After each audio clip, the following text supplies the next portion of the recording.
আমরা তো ভোট করার বিরুদ্ধে না, আমরা তো ভোট চাই। আমরা প্রথম থেকেই বলছি, ইচ্ছে করলে গভর্নমেন্ট গত মাসের 17 তারিখ যখন তার টেনিউ শেষ হলো, ডিসিশন নিয়ে যারা কাজে ছিলেন তাদেরকে আরো 1 বছর কিন্তু কন্টিনিউ করতে দিতে পারতেন, কিন্তু আমাদের তরফ থেকে দাবি আমরা করিনি। তারা ওখানে একজন প্রশাসক বসিয়েছেন, অলরাইট, এবং আমরা বলেছি এটা ব্যুরোক্রেসিকে ইনডাইরেক্টলি মদত দেওয়া হবে, এটা হওয়া উচিত না। বহু লড়াইয়ের পর গণতান্ত্রিক পদ্ধতিতে স্বশাসিত জেলা পরিষদ তৈরি হওয়ার যে ব্যবস্থাটা চালু হয়েছে, যত দ্রুত সম্ভব পরিস্থিতি অনুকূলে, অর্থাৎ স্বাভাবিক পরিস্থিতি সৃষ্টি হওয়ার মধ্য দিয়ে ভোটটা করা দরকার। আমরা এটার পক্ষে, ভোট বন্ধ করার পক্ষে না। তো এরা যা চাইছেন গণতন্ত্রের বিপক্ষে আমরা চলে যাব। এখন এদের সবই চলছে, এগুলিতে কোনো বাধা নিষেধ নাই।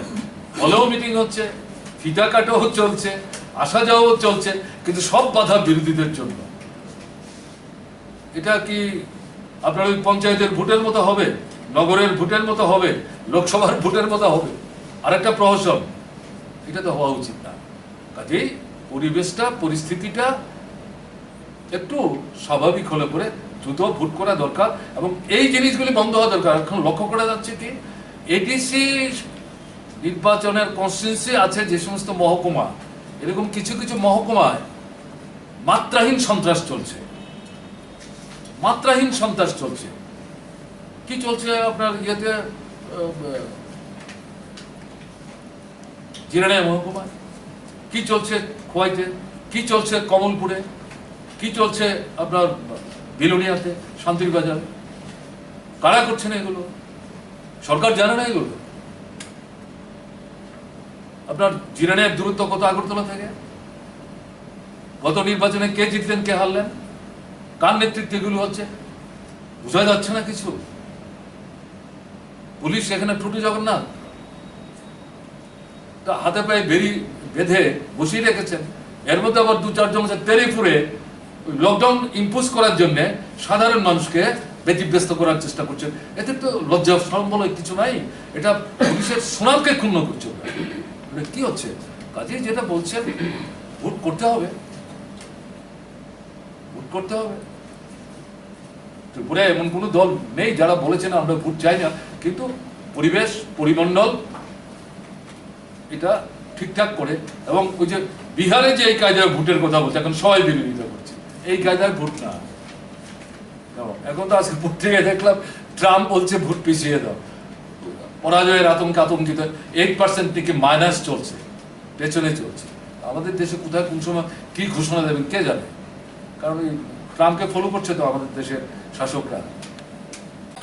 আড়াল করছে কিনা এ নিয়ে আমি কিছু মন্তব্য করতে পারবো না, কিন্তু আপনার এটা অভিযোগের পরিপ্রেক্ষিতে সাধারণ বুদ্ধিতে আমি যেটা বলবো, তথ্য গোপন করাটা সঠিক না।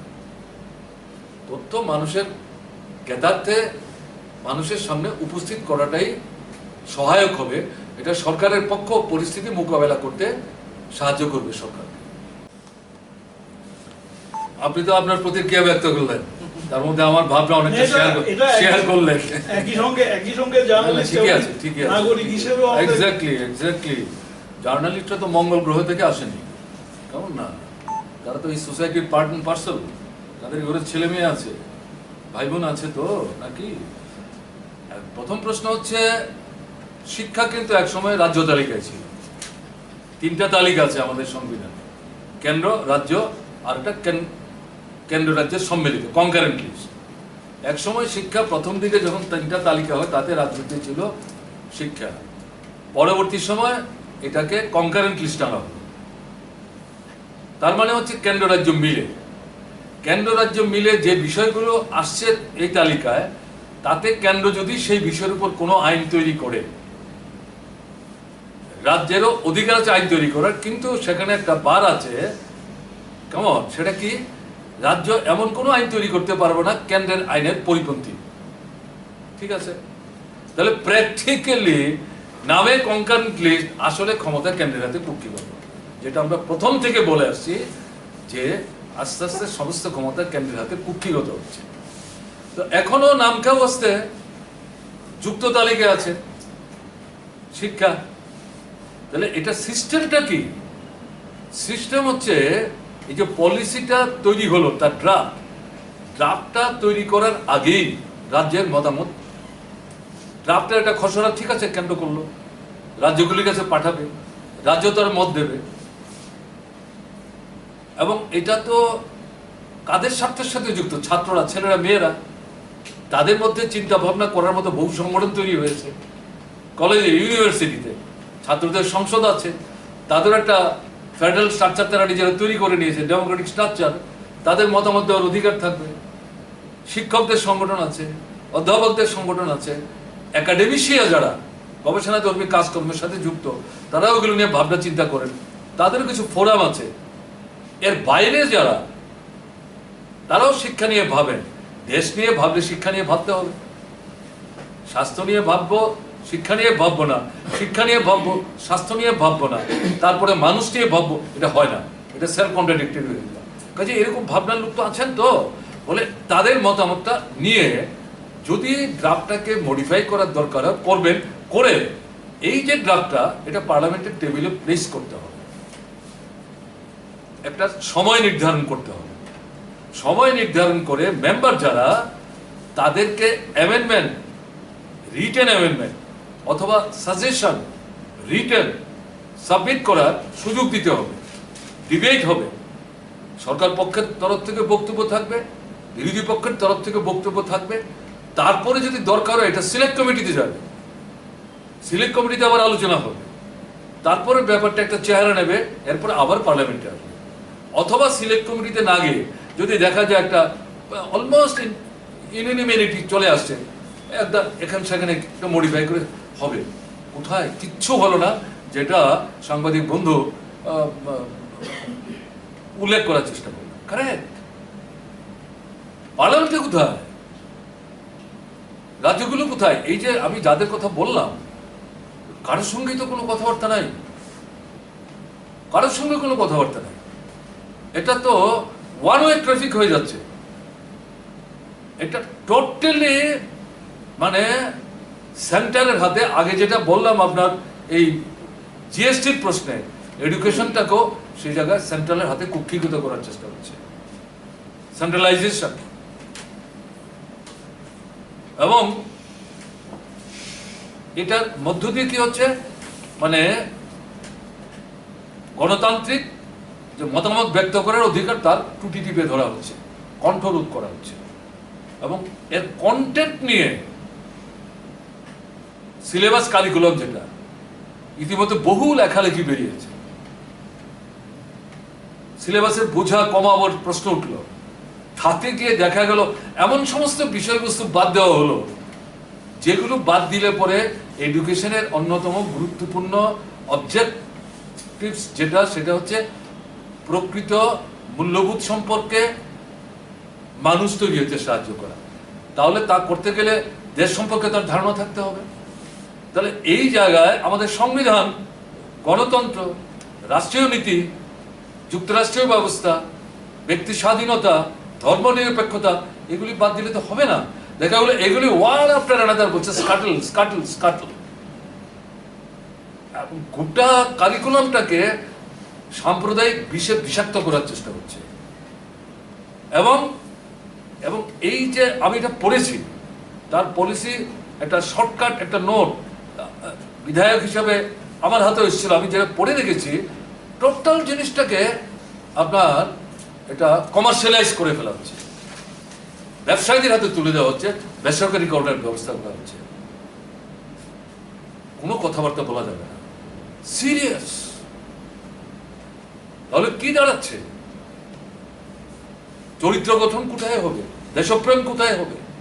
বিপন্ন মানুষের পাশে দাঁড়াবার যে মানবিক যে বোধগুলো, এগুলো কোত্থেকে জন্ম নেবে? যদি কারিকুলামটাই এই সমস্ত বিষয়গুলি বর্জিত থাকে, এরকম একটা জায়গায় চলে যাচ্ছে। ধর্ম, বর্ণ, সম্প্রদায়, এই সমস্ত বিষয়গুলো নেতিবাচক দৃষ্টিভঙ্গি থেকে অন্তর্ভুক্ত করে আমাদের নবীন প্রজন্মের ছেলে মেয়ে তাদেরকে বিভ্রান্ত করার চেষ্টা হচ্ছে। এটা দেশের ভবিষ্যতের জন্য কোনো অংশেই সহায়ক না। আমরা এটার বিরোধিতা করি, তীব্রভাবে বিরোধিতা করি। এটা চলতে পারে না। এটা দেশের মানুষ মেনে নেবেন যদি মনে করে সরকার, তাহলে ভুল করছে। সমীরবাবু যে প্রশ্ন তুললেন, প্রতিবাদই তো করা যাচ্ছে না। এই লকডাউন লকডাউন লকডাউন 144 কারফিউ, কি হচ্ছে এটা? শুধু সরকার কথা বলবে, সরকারের সবাই তো কথা বলে না। কেন্দ্রের সরকার যেমন একজন দুজন বলে, আমাদের রাজ্য দেখছি এক দুজনে কথা বলে, বাকি মন্ত্রীরা কথা বলতে পারেন। এটা তো ভাবভঙ্গিমা থেকে মনে হচ্ছে যে না, তারা বোধহয় কথা বলতে পারেন না। তাহলে কেন মন্ত্রী হলেন? একজন দুজনে যা মনে আসছে তাই বলে বেড়াচ্ছেন, আপনারা সবচেয়ে ভালো বুঝেন, ঠিক না? তাহলে কি দাঁড়াচ্ছে ব্যাপারটা? কোথায় চলে যাচ্ছি আমরা? তাহলে এই পরিস্থিতিতে দাঁড়িয়ে তাহলে লকডাউন মানুষের সর্বনাশ করেছে। অন্যদিকে দেখছি লকডাউন যারা মুনাফাবাজ, মুনাফা শিকারী, তাদের জন্য এটা আশীর্বাদ হয়েছে। আর তাদের রক্ষককে আমাদের দেশের শাসক গোষ্ঠী, আরএসএস এর নিয়ন্ত্রণে পরিচালিত বিজেপি, কেন্দ্র, রাজ্য, বিভিন্ন রাজ্য। এখন কি দেখছেন? মানুষকে বাঁচানো হচ্ছে এই মুহূর্তে সবচেয়ে বড় কাজ। আর আমাদের দেশের বিজেপি, কেন্দ্রীয় সরকার, তাদের কাছে বড় কাজ কি হচ্ছে? অবিজেপি সরকার যেগুলো কথায় উঠে না বসে না, এরকম কিছু কিছু সরকার আছে অবিজেপি, কিন্তু বিজেপির কথায় উঠে বসে, তাদের কথা বাদ দিলাম। কিছু কিছু সরকার আছে যারা বিজেপির কথায় উঠে না বসে না, সেখানে পয়সা খরচ করে কেনা বেচার মাধ্যমে এই সরকারগুলোকে কি করে ক্ষমতাচ্যুত করা যায়, এই কাজে সরকার ব্যস্ত।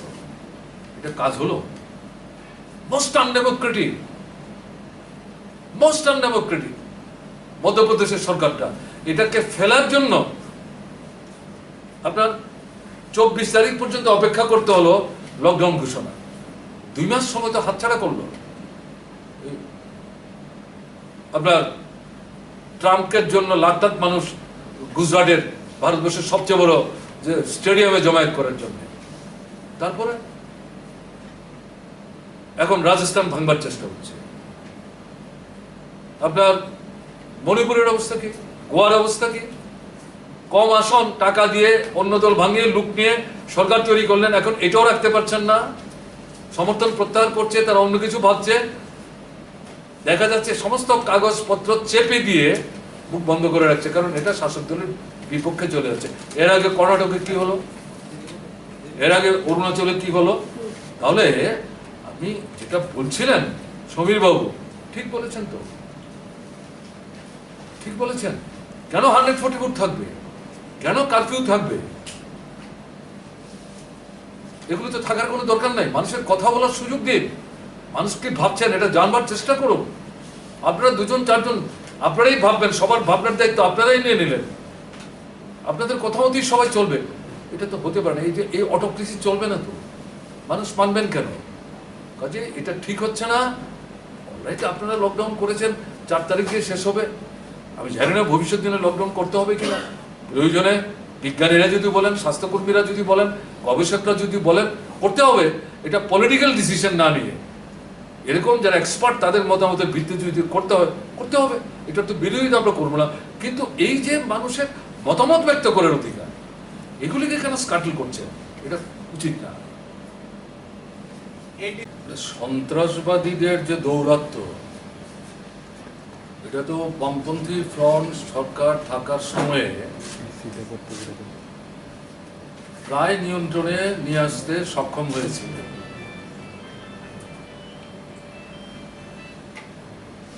বাংলাদেশে তাদের যে ঘাঁটি, তার যে তথ্যাদি আমাদের পুলিশ প্রশাসন সংগ্রহ করতে পেরেছিলেন সেই সময়ে, তাতে এনএলএফটি তার স্ট্রেংথ অফ ক্যাডার বিলো 50 ছিল এবং অধিকাংশই বয়সটা যা, এই বয়সে হাতে অস্ত্র নিয়ে জঙ্গলে, পাহাড়ে, কন্দরে চলাফেরায় করার মতো অবস্থায় তারা ছিলেন না। মানসিকভাবেও তারা বিপর্যস্ত। অনেকেই পরিবার পরিজন নিয়ে ফ্যামিলি লাইফ লিড করছিলেন। ছেলেদের, মেয়েদের, ওখানকার নামজাদা শিক্ষা প্রতিষ্ঠানে ভর্তিও করিয়েছেন, এবং এটাও খবর ছিল যে এরা ওখানে অনেকেই বোধহয় ভোটার তালিকায় নামও তুলে ফেলেছিলেন, এবং তাদের অনেকেই এই অভিমত ব্যক্ত করেছিলেন যে আমরা মানে ত্রিপুরাতে তো নাই, ইন্ডিয়াতেও আমরা ফিরে যাব না, এরকম ছিল একটা পরিস্থিতি। তারপরেও এদের নিয়ে আমাদের দেশের ভেতরে ত্রিপুরার কোনো রাজনৈতিক দল খেলবার চেষ্টা করেছে। একটা ছোট্ট অংশকে হয়তো তাদের কাজে লাগাবার ক্ষেত্রে খানিকটা তারা অগ্রসর হতে পেরেছিলেন শেষের দিকটায়। টাইগার ফোর্স এটা তো একেবারেই ছত্রখান হয়ে যায়, এবং পত্রিকায় পরবর্তী সময় যেটা দেখা গেল, আমাদের সরকার থাকার সময়েই তাদের যে অস্ত্র মজুদের ভান্ডার ত্রিপুরা বাংলাদেশের সীমান্তবর্তী এলাকায়, সেগুলো আনার্থ হয়, এবং এগুলো প্রশাসনের কবজায় চলে যায়, এবং একটা অংশ অন্য আরেকটা সন্ত্রাসবাদী দল তারা হাতিয়ে নেয়। তাতে সব মিলিয়ে পরিস্থিতিটা যেখানে এসে দাঁড়িয়েছিল যে প্রকৃত অর্থে ত্রিপুরায় যারা দৌরাত্ম্য করে বেড়াচ্ছিলেন, তাদের যে মূল শক্তিরা সেই সময়ে তারা অনেকটাই বলা যায় অকিজু অবস্থায় চলে গিয়েছিলেন। এখন আপনি যে প্রশ্নটা করলেন, এটা যদিও ব্যাপকভাবে বিভিন্ন পত্রপত্রিকায় আসছে না, কিন্তু কোনো কোনো পত্রপত্রিকায় এই তথ্যটা কিন্তু আসছে। খোয়াইয়ের কথা বলছেন, এবং আমি জানি না আপনার চোখে পড়েছে কিনা, পানিসাগর অর্থাৎ উত্তর ত্রিপুরার ধর্মনগরকে ভাগ করে যে নতুন যে মহকুমাটা, এই মহকুমার বেশ কিছু এলাকা সীমান্ত লাগোয়া, সেই এলাকাতেও সশস্ত্র সন্ত্রাসবাদীরা ধরা পড়েছে, এবং এখান থেকে পুলিশের ঊর্ধ্বতন কর্তৃপক্ষের নির্দেশিত হয়ে সম্ভবত স্পেশাল ব্রাঞ্চ বা এই জাতীয় সমস্যাকে ট্যাকল করার ক্ষেত্রে যারা দক্ষ যোগ্য, এরকম যারা অতীতে যারা কৃতিত্বের নিদর্শন রেখেছেন, তাদেরকে পাঠিয়েছিলেন।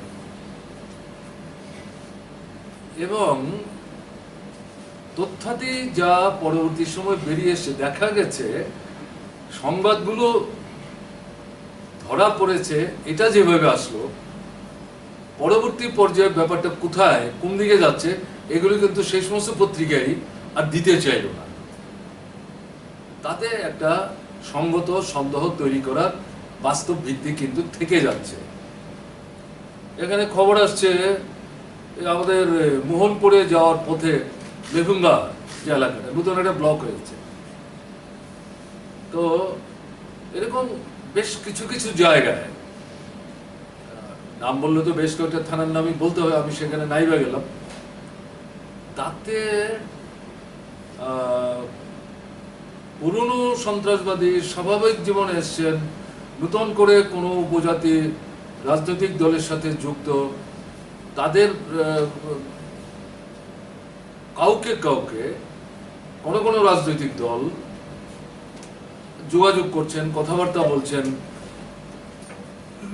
এবং এরকমও অভিযোগ এসছে যে প্রথম যারা অস্ত্র নিয়ে ধরা পড়লেন, তাদের যখন ইন্টারোগেট করার চেষ্টা হয়, তখন সম্ভবত খুব মানে প্রভাবশালী মহল থেকে ইন্টারভেন করার চেষ্টা হয়। আমি এতটুকুই বলছি, এর বাইরে আমি বলতে চাইছি না। তো অন্যান্য জায়গায়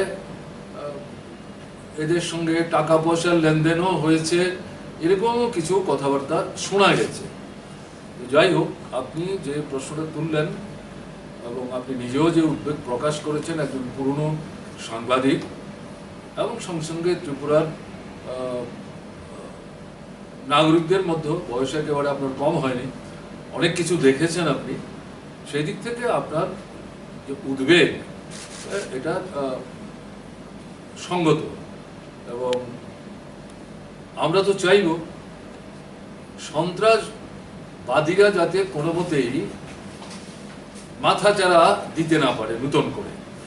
এই সময়ের মধ্যে নতুন সরকার আসার পর পত্রিকায় দেখেছি যে কিছু নতুন ছেলেকে এই পুরনো দলগুলোতে ভিড়াবার চেষ্টা হয়েছে, আবার পুরনো দলগুলো ভাঙাগোড়ার মধ্য দিয়ে নতুন করে নতুন নাম নিয়ে নতুন সংগঠন তৈরির চেষ্টা হচ্ছে। এবং এর মধ্যে ধরুন আমাদের গভর্নমেন্ট থাকার সময়ে মিজোরামে না মেঘালয়ে একজন এরকম আন্ডারগ্রাউন্ড তিনি তাদের ইন্টেলেকচুয়াল উইংয়ের লিডিং রোল প্লে করছিলেন, ধরা পড়েছিলেন। তাকে যখন ত্রিপুরায় নিয়ে আসার জন্য ত্রিপুরা পুলিশ উদ্যোগ নেয় তখন ইন্টারভেন্ট হয় এবং যেই রাজ্যে ধরা পড়েন সেই রাজ্যের সরকারের সাথে সমঝোতা করে ত্রিপুরা সরকারের হাতে যাতে তাকে তুলে দেওয়া না হয় তার একটা ব্যবস্থা হয়। এবং পরবর্তী সময়ে সেই ভদ্রলোক সম্ভবত আবার মানে সেট বেসিসের সুযোগ নিয়ে আবার বাংলাদেশে চলে যান। তিনিও এখন নাকি আবার একটু সক্রিয় হয়ে উঠবার চেষ্টা করছেন। এই ধরনের ঘটনাগুলি লক্ষ্য করা যাচ্ছে, এটা ভালো লক্ষণ না। আমরা আশা করব আমাদের সংবাদ মাধ্যম একটু ইনকুইজিটিভ অ্যাটিটিউড নিয়ে বিষয়গুলো নারী নক্ষত্র খুঁজে বের করার যদি চেষ্টা করেন, জনগণের জ্ঞাতার্থে নিজেদের ভাবনার রং না মিশিয়ে প্রকৃত তথ্য যা সেটা যদি উপস্থিত করেন, মানুষের পক্ষে অ্যালার্ট থাকা সুবিধা হবে।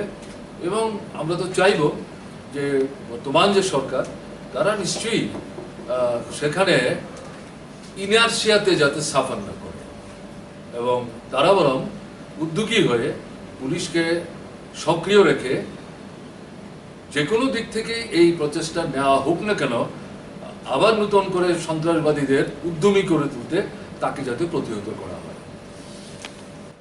ওটা নির্মলা সীতারামন বলেননি, এটা সঠিক তথ্য না।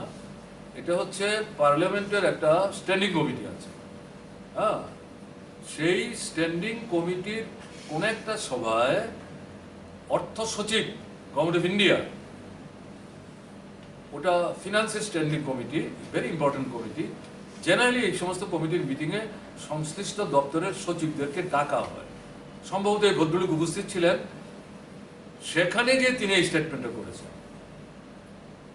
আমি পার্শ্ব করে যে তথ্য বের করে দেখেছি তাতে কি বলেছেন, বলছেন এই বছরে আমরা জিএসটি রাজ্যগুলির সঙ্গে যে ফর্মুলাতে আমরা শেয়ার করছিলাম এবছর আমরা সেই শেয়ার করতে পারবো না। অর্থটা কি, জিএসটি যখন হয় সেটা হচ্ছে গুডস এন্ড সার্ভিসেস ট্যাক্স। ভারতবর্ষের অনেক রাজ্যেরই আপত্তি ছিল, আমাদের তরফ থেকে আপত্তি ছিল, তখন আমরা গভর্নমেন্ট ছিলাম। কারণ এই যে এরিয়াটা, এই এরিয়াতে সেন্ট্রাল গভর্নমেন্ট যেমন ট্যাক্স বসাতে পারে, স্টেট গভর্নমেন্টও ইনডাইরেক্ট ট্যাক্স বসিয়ে তার রেভিনিউ যে ইয়েটা মানে জেনারেট করার যে স্কোপটা, এই স্কোপটা নিতে পারত রাজ্যগুলো। এখন এই জিএসটি হওয়ার সুবাদে যে প্রস্তাবগুলি আসলো তাতে এই সুযোগটা রাজ্যগুলো ভোগ করতে পারবে না। তাহলে ভারতবর্ষ একটা ফেডারেল কান্ট্রি, তাতে রাজ্যগুলোর কতগুলো অধিকার আছে, কিছু স্বাধীনতা আছে এবং এতে এই অর্থনৈতিক ক্ষেত্রে ট্যাক্স ইত্যাদি বসাবার ক্ষেত্রে রাজ্যের হাতে কিছু ক্ষমতা আছে। যখন ওটা বলা হলো রাজ্যগুলো আপত্তি করলো, তখন একের পর এক সভার পরে গিয়ে সিদ্ধান্ত হয় যে না, আপনাদের এই যে ইনডাইরেক্ট ট্যাক্স করার অধিকার এটা স্বীকার করা যাবে না, কিন্তু একটা শেয়ার হবে জিএসটির মাধ্যমে যে ট্যাক্সটা সংগৃহীত হবে সারা দেশ থেকে, এটাতে কেন্দ্রীয় সরকারের কুশাগারে জমবে, সেখান থেকে একটা শেয়ার হবে, একটা ফর্মুলা তৈরি হয়েছে, তাতে যার যা রাজ্য সেভাবে পাবেন। তখন আবার প্রশ্ন উঠলো, এই যে শেয়ারটা করা হলো বা আপনারা করছেন, তাতে গিয়ে যদি আমি গিয়ে দেখি আমি গত বছর ট্যাক্স রেভিনিউ যা সংগ্রহ করতাম, আপনারা এই শেয়ার থেকে আমাকে যা দিচ্ছেন সেটা গত বছরের চেয়ে আমার কম, আমি কি করে ম্যানেজ করব? তখন বহু আলাপ আলোচনার পর সিদ্ধান্ত হলো অ্যাটলিস্ট ফর নেক্সট 5 years এই যে গ্যাপটা হবে কম্পেনসেট করবে government of India, particularly the union finance ministry. ঠিক আছে, এই জায়গায় দাঁড়িয়ে এখন 19-20 অর্থ বছরে এই যে গ্যাপটা, এটা প্রতি 4 মাস পরে পরে গ্যাপটা পূরণ করা হয়, এটা করলো না। সর্বশেষ গিয়ে গত মার্চে গিয়ে করলো। এখন আরেকটা কিন্তু আপনার কোয়ার্টার শেষ হয়ে গেল, দিচ্ছে না। এবং এখন গিয়ে পরিষ্কার বলে দিল গ্যাপ কম্পেনসেট করার তো প্রশ্নই আসছে না। কথাটা খুব সবটা যে ভেঙে টেঙে বলেছে তা না, মানে ভঙ্গিমাটা যা তাতে হচ্ছে শেয়ারই করবে না। সিরিয়াস ঘটনা, রাজ্যগুলো চলবে কি করে? এটা প্রথমত হচ্ছে টোটাল অর্থনৈতিক নিয়ন্ত্রণ কেন্দ্রীয় সরকার তার হাতে কুক্ষিগত করার চেষ্টা করছে, এবং এটা হচ্ছে against the federal understanding of our country, of our constitution, এবং রাজ্যগুলোকে শুকিয়ে মারার রাস্তা। এবং সমস্ত রাজ্যগুলোকে, অল্প কয়েকটা রাজ্য বাদ দিলে পর কেন্দ্রীয় সরকারের কাছে ভিক্ষুকে পরিণত করার একটা প্রচেষ্টা, মানে টুটি টিপে মারার চেষ্টা। ধরুন আমাদের ত্রিপুরার যে বাজেটটা আমরা করে আসলাম 19-20, 19,000 কয়েকশো কোটি টাকা, তাতে তো এই টাকাগুলো ধরা আছে। এগুলো যদি বন্ধ হয়ে যায়, তো ত্রিপুরার মতো ভারতবর্ষের তো প্রায় মোর দেন 50% স্টেট, তারা কোথেকে রিসোর্স মোবিলাইজ করবে? তাহলে কি হবে? আমরা গভর্নমেন্টে নাই বলে আমরা চুপ করে থাকবো? এটা হতে পারে?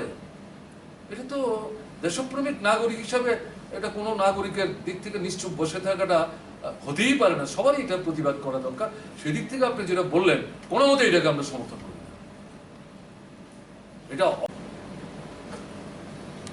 সিচুয়েশনটা অনেক গ্রিভ মনে হচ্ছে আমাদের কাছে। না, আপনি আপনার এই উপস্থাপিত প্রশ্নের মধ্যে একটা মন্তব্য করেছেন, মনে হচ্ছে সমস্ত বিষয়টাই হাতছাড়া হয়ে যাচ্ছে। এটাই মানে খুব গুরুত্বপূর্ণ কমেন্ট প্রশ্ন করতে। সেদিক থেকে আমি যেটা বলবো, আমরা তো প্রায় বলতে পারেন 4 মাস যাবতই লকডাউনের মধ্যে আছি। ত্রিপুরার কথা বলছি। সম্ভবত 22 এপ্রিল প্রথম হচ্ছে জনতা কারফিউ, 24 এপ্রিল আর March, sorry, thank you very much for correction, I stand for correction. তখন এটা আমাদের বিধানসভার বাজেট অধিবেশন চলছিল। আমি কেরালায় ছিলাম, ওখান থেকে মিটিং থেকেই আমাকে চলে আসতে হয়েছে। ঠিকই আছে, 20 তারিখ বাজেট অধিবেশন। তো 22 মার্চ হচ্ছে জনতা কারফিউ। তারপরে যে থালা বাসন বাজানটা যেন আবেদন আসলো, তারপরে হঠাৎ করে দেখা গেল 24 মার্চ থেকে সারা ভারতবর্ষে লকডাউন, মাত্র 4 ঘন্টার নোটিশে। ঠিক আছে, এরপরে যেটা হলো সেটা হলো রাত 9টা থেকে কারফিউ, সকাল 5টা অবধি। ত্রিপুরার কথা বলছি, কারফিউ মিন্স লকডাউন। তারপরের যেটা ঘটনা সেটা হচ্ছে আপনার সীমান্তবর্তী যে এলাকা ত্রিপুরার 24টা মহকুমার মধ্যে আমার যা ধারণা প্রায় 3/4 সাব ডিভিশনস এগুলো সীমান্তবর্তী এলাকায়। তাতে ভেতর দিকে 1 কিলোমিটার, বাইরের দিকে 500 মিটার, সেটাও লকডাউন। এরপরে যেটা হলো সেটা হচ্ছে কোভিড পজিটিভ পাওয়া যাওয়ার পর তাদের সংস্পর্শে এসেছেন বা এসে থাকলেও থাকতে পারেন এরকম যারা, এই সমস্ত যে এলাকাগুলো, এগুলোতে কন্টেনমেন্ট জোন বলে ডিক্লেয়ার করা হলো। ভেতর থেকে বেরোনো যাবে না, বাইরে থেকে ভেতরে ঢুকা যাবে না। It means it is lockdown. এটাও লকডাউন। তারপরে যেটা দাঁড়ালো, যেটা বললেন যে প্রথম থেকে 3 দিনের জন্য, এরপর এটাকে এক্সটেন্ড করে 4 তারিখ পর্যন্ত নিয়ে যাওয়া হলো। তাহলে আমি কথাটা বলছি এই কারণে, ভারতবর্ষের সব রাজ্যে যে ব্যাপারটা এরকম হচ্ছে ঘটনাটা কিন্তু তা না। সারা দেশে ব্যাপারটা এরকম হচ্ছে, ঘটনা তা না। কোনো কোনো রাজ্যে, যেমন আজকে আমি দেখছিলাম মহারাষ্ট্রে 31শে আগস্ট পর্যন্ত লকডাউন কন্টিনিউ করছে। হয়তো এরকম আরো দু একটা রাজ্য থাকতে পারে, বা কোনো কোনো রাজ্যের কোনো কোনো জেলা বা মহকুমা পকেট থাকলেও থাকতে পারে। কিন্তু আমাদের রাজ্যের যে পরিস্থিতি, ভার্চুয়ালি 22শে মার্চ থেকে আজ অবধি কোনো না কোনো ভাবে আমরা লকডাউনের মধ্যে আছি। এখন লকডাউনটার উদ্দেশ্য কি আপনারা খুব ভালো জানেন, আমার চাইতে তো অনেক বেশি ভালো জানেন। এর আগে আমার সাথে দুবার আপনারা কথাবার্তা বলেছেন, আমার অভিমত জানবার চেষ্টা করেছেন। যা ব্যাখ্যা দিয়েছে সরকার বা পৃথিবীর বিভিন্ন রাষ্ট্রের যারা নায়করা, বিজ্ঞানীরা, স্বাস্থ্যকর্মীরা, স্বাস্থ্য বিশেষজ্ঞরা, তারা যা দিয়েছেন যে লকডাউন চিকিৎসা না, এটা হচ্ছে অন্তর্বর্তীকালীন সময়ে অনেকটা বাইং টাইমের মতো, যে সময়টা ব্যবহার করে সরকার তার স্বাস্থ্য পরিষেবার পরিকাঠামোর মধ্যে যে গ্যাপগুলো আছে, অসম্পূর্ণতা আছে, এই সময়ের মধ্যে এই বিশেষ ছোবল থেকে মানুষকে রক্ষা করার জন্য এই পরিকাঠামোটাকে ঠিকঠাক জায়গায় নিয়ে যাওয়ার আপ্রাণ চেষ্টা করা। এর জন্য এটাকে ম্যাক্সিমাম ইউটিলাইজ করো, এবং এটার মধ্য দিয়ে কি হবে, বিশ্বের জালটা যাতে ছড়িয়ে পড়তে না পারে, break the chain, R further যাতে চেইনটা রিঅর্গানাইজ করতে না পারে।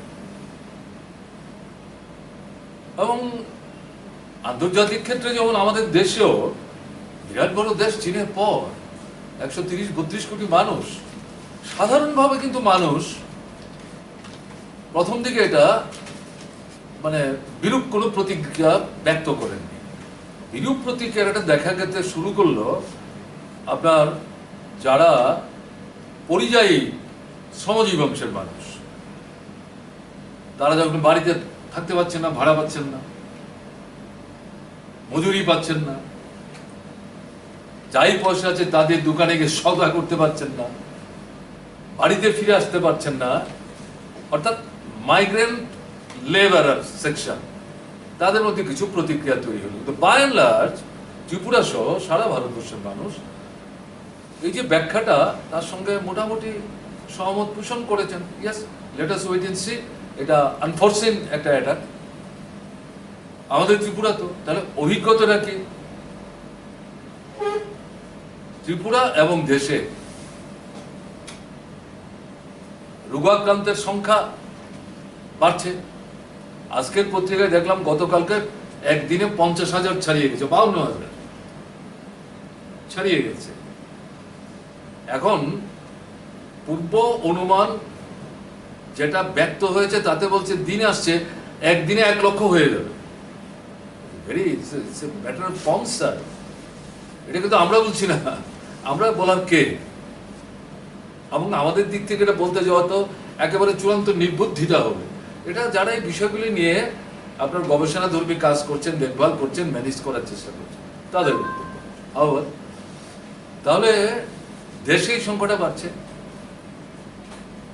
সুস্থ হয়ে বাড়িতে লোক ফিরে যাচ্ছে, এটা নিঃসন্দেহে এটা স্বস্তির একটা ব্যাপার। কিন্তু মানুষ মারা যাচ্ছে এবং মৃত্যুর সংখ্যা প্রতিদিনই কিন্তু আগের তুলনায় বাড়ছে। মাঝে 1-2 দিন এদিক সেদিক একটু কমলেও by and large on an average সংখ্যাটা বাড়ছে। আমাদের ত্রিপুরায় প্রথম দিকে যেমন একটা আত্মপ্রসাদে ভুগছিল মনে হচ্ছিল, বিশেষ করে প্রশাসন, এখন অবস্থাটা যেটা, আমাদের এখানে আক্রান্তের সংখ্যা বাড়ছে, মৃত্যুর সংখ্যা বাড়ছে, এবং এটা তো এখন প্রায় সারা ত্রিপুরায় ছড়িয়ে পড়েছে। কোনো জেলাবাদ নাই, অধিকাংশ মহকুমা, কোনো কোনো মহকুমার অধিকাংশ এলাকা একটা উদ্বেগজনক পরিস্থিতি তৈরি হয়েছে। তাহলে কি দাঁড়ালো? এই সময়ের মধ্যে যে সুযোগটা নেওয়ার জন্য এই লকডাউনের কথা ঘোষণা করা হয়েছিল, আদৌ কি সারা দেশে বা আমাদের রাজ্যে এই সুযোগটা কেন্দ্র এবং রাজ্যের সরকারগুলো নেবার চেষ্টা করেছেন? Barring a very few states like Kerala and some others.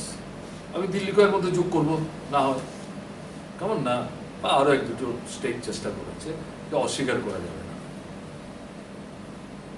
তাতে গিয়ে আমাদের সবচেয়ে বড় সমস্যা যেটা, স্বাস্থ্য পরিষেবার বড় অংশটাকে ব্যবসায়ীদের হাতে তুলে দেওয়া হয়েছে, এটা বাণিজ্যিক সংস্থার হাতে চলে গেছে, লাভ লোকসানের ব্যাপার। পৃথিবীর কোনো কোনো দেশে দেখা গেছে এই পরিস্থিতিতে তারা বেসরকারি স্বাস্থ্য পরিষেবার পরিকাঠামোকে পুরোটা রাষ্ট্রের হাতে তুলে নিয়েছে। লাইক স্পেন, এই প্রাইভেট ইয়ের হাতে আমরা এই স্বাস্থ্য পরিষেবার পরিকাঠামো কন্টিনিউ করতে দেবো না, সবটা আমরা নিয়ন্ত্রণ করবো। সোশ্যালিস্ট কান্ট্রির প্রশ্ন আসে না, আমি সেটা নাই বলে উল্লেখ করলাম, সরি।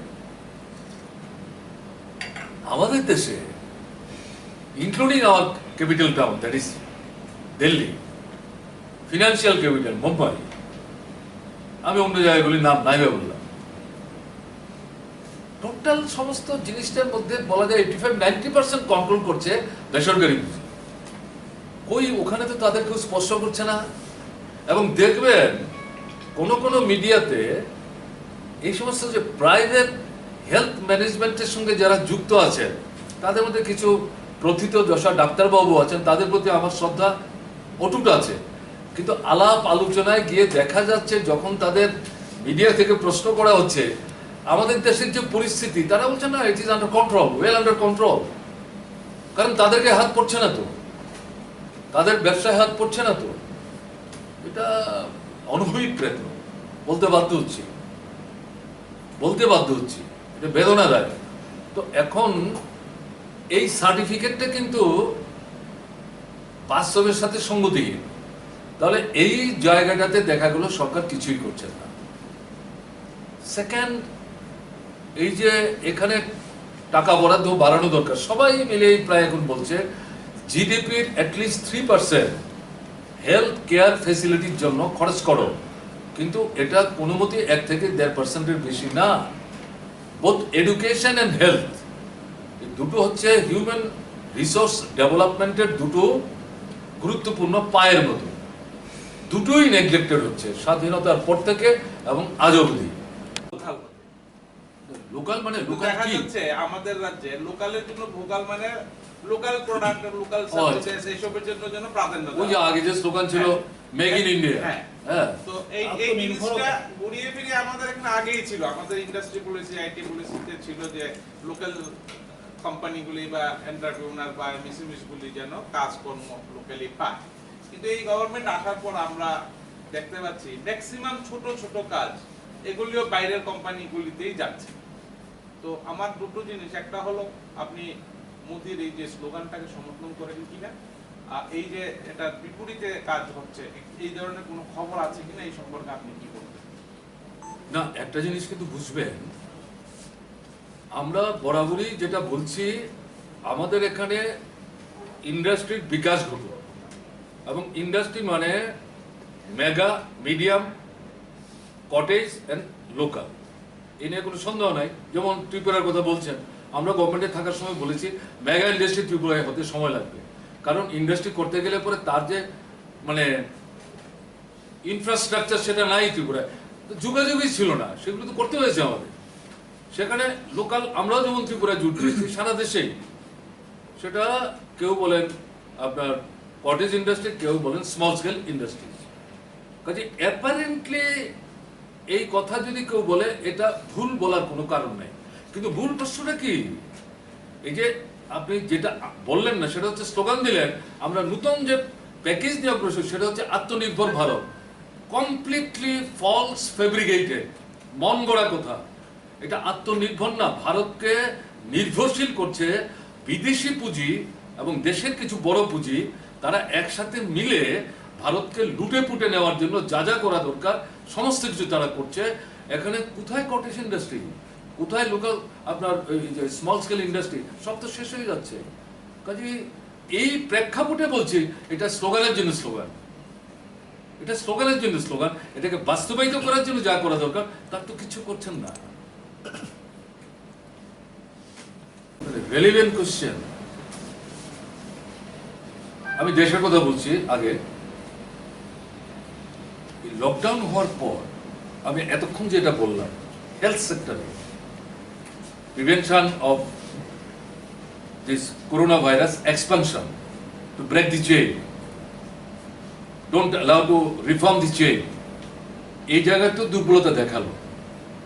লকডাউন করার কারণে আপনি যা বলছেন কারেক্ট, অর্থনৈতিক অ্যাক্টিভিটিসই তো স্ট্যান্ড স্টিল হয়ে গেল এবং তাতে সবচেয়ে বেশি আক্রান্ত করা হচ্ছে সাধারণ মানুষ, শ্রমজীবী অংশের মানুষ, মাইগ্রেন্ট লেবার যারা, আপনি যদি একটু গভীরে যান দেখবেন তাদের প্রায় 65 to 70% হচ্ছে গ্রামের মানুষ, কৃষি বিপন্ন, ওখানে কাজ নাই, দাম নাই, পয়সা পান না, ছেড়ে দিয়ে শহর থেকে রাজ্যান্তরিত হচ্ছে।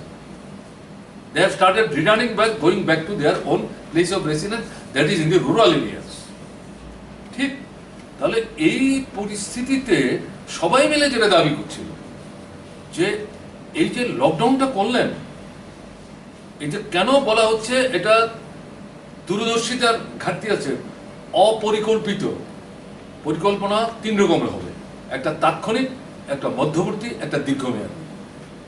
তাৎক্ষণিক হচ্ছে ঠিক আছে এখন আমরা করলাম, এটা মেনে নেবে, কোথায় মধ্যবর্তী পরিকল্পনা, কোথায় দীর্ঘমেয়াদী পরিকল্পনা? তাহলে এই ভারতবর্ষের মধ্যে যে কোটি কোটি মানুষ, প্রায় 50 থেকে 55 কোটি মানুষ এই শ্রমদানের উপর, দৈনিক শ্রম বিনিময়ের উপর, দৈনিক রোজগারের উপর দিনের ভাত খাবারের ব্যবস্থা করে, তারা কিভাবে চলবেন? ওই তার তো কোনো পরিকল্পনা হলো না।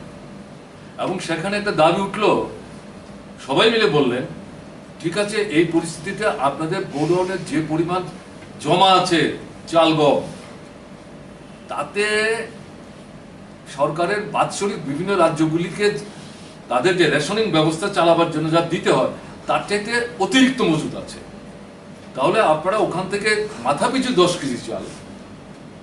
এবং এটাও বলেছে যারা ট্যাক্স নেটের বাইরে আছে, আর শুধু চাল দিলে হবে না, তার তো অন্যান্য জিনিস কিছু কিনতে হবে, ইনক্লুডিং মেডিসিন।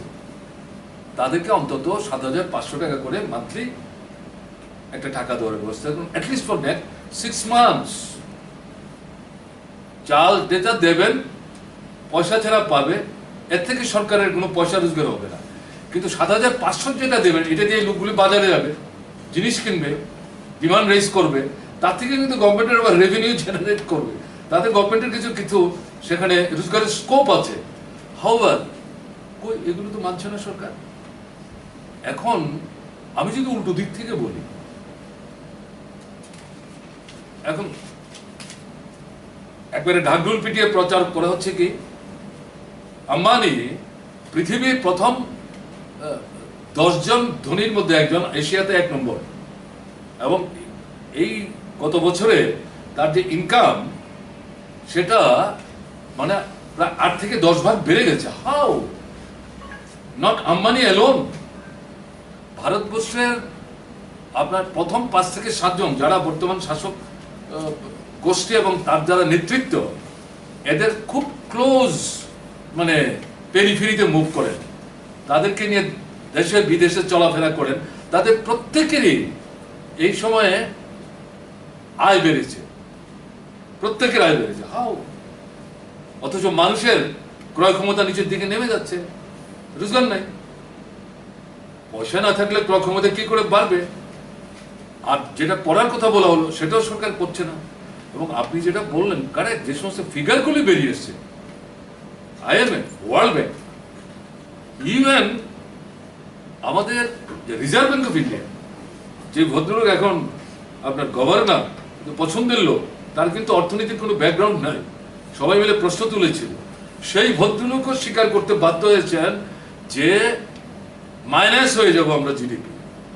আপনি যা বলছেন মাইনাস হয়ে যেতে পারে, তা না, অলরেডি এটা শুরু হয়েছে, এবং মাইনাস কেউ কেউ বলছেন যে হতে হতে ইন্ডিয়াতে এটা -6 to 9 হয়ে যেতে পারে GDP. Can you imagine where we are being led to serious situation? বেকারি বাড়ছে, তাহলে কৃষিতে সংকট, তার প্রতিফলন শিল্পে হবে, শিল্প কৃষিতে সংকট, তার প্রতিফলন এমপ্লয়মেন্টে হবে, তার প্রতিফলন ডিমান্ডে হবে, তার প্রতিফলন বাজারে হবে, তার প্রতিফলন সামগ্রিক অর্থনীতি হবে। অনলি ভেরি ফিউ, এই আম্বানিদের মতো যারা, আমি মুকেশের কথা বলতে না, ছোট ভাইয়ের কথা বলছি না, সেটা ইতিমধ্যে প্রায় রেড ডিক্লেয়ার হয়ে গেছে। এটার পেছনে কোনো কৌশল আছে কিনা আমি অন্তত জানি না। এদের বাদ দিলে পরে অবস্থাটা খুব খারাপ। ভাবছে গভর্নমেন্ট এই সময় যে অর্থনৈতিক নীতি নিয়ে চলছে তাতে কি হচ্ছে? প্রাইভেটাইজেশন, প্রাইভেটাইজেশন, প্রাইভেটাইজেশন, বিরাষ্ট্রীয়করণ। স্বাধীনতার পর থেকে আমাদের দেশের অর্থনীতি সমাজতান্ত্রিক অর্থনীতি না। জওহরলাল নেহরু দেশের প্রথম প্রধানমন্ত্রী, তিনি কমিউনিস্ট ছিলেন না, তিনি সমাজতান্ত্রিক ধাঁচের অর্থনীতি করার চিন্তা করেছিলেন। সোভিয়েত দেশ ফিরে এসে চাক্ষুষ করে দেশে এসে বলেছিলেন যে আপনারা সোভিয়েত সম্পর্কে যা বলছেন ঘটনা তা না, সম্পূর্ণ অন্যরকম চেহারা। সেই সময়ে যে যুদ্ধকালীন পরিস্থিতিতে পৃথিবীর অর্থনীতিতে যে মন্দা তৈরি হয়েছিল, জওহরলাল নেহরু বলছেন Soviet Russia is free from that. কাজে ওইটা তাকে প্রভাবিত করেছে, কিন্তু তিনি কমিউনিজম করার কথা কোনোদিন বলেন।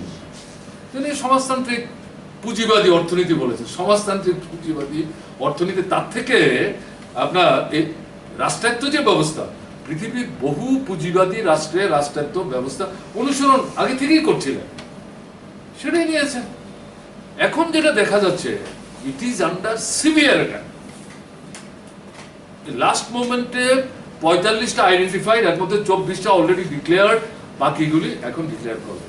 এবং এর মধ্যে বলেছে আমাদের যিনি এখন অর্থমন্ত্রী, তো অ্যাকচুয়ালি মানে নিজের কথা কিছু বলবার ক্ষমতাই তার নাই, যত যোগ্যতাই ভদ্রমেলা থাকুক, স্ট্র্যাটেজিক কিছু সেক্টর এগুলি রাষ্ট্রায়ত্ত থাকবে। এখন তাকে যখন প্রশ্ন করলো which are to be denoted as strategic sector, ওটাও তিনি আনসার করতে পারেন। বলছেন এটা আমরা একটু চিন্তা ভাবনা করি, তারপরে ওখান থেকে আদিষ্ট হবেন, তারপর তিনি বলবেন, বলে আমরা পরে বলবো গিয়ে কোনগুলি স্ট্র্যাটেজিক সেক্টরের মধ্যে পড়ে। Can you imagine being a finance minister? তাহলে কি দাঁড়াচ্ছে, আমরা কোথায় আছি? তো ওয়ান ম্যান শো।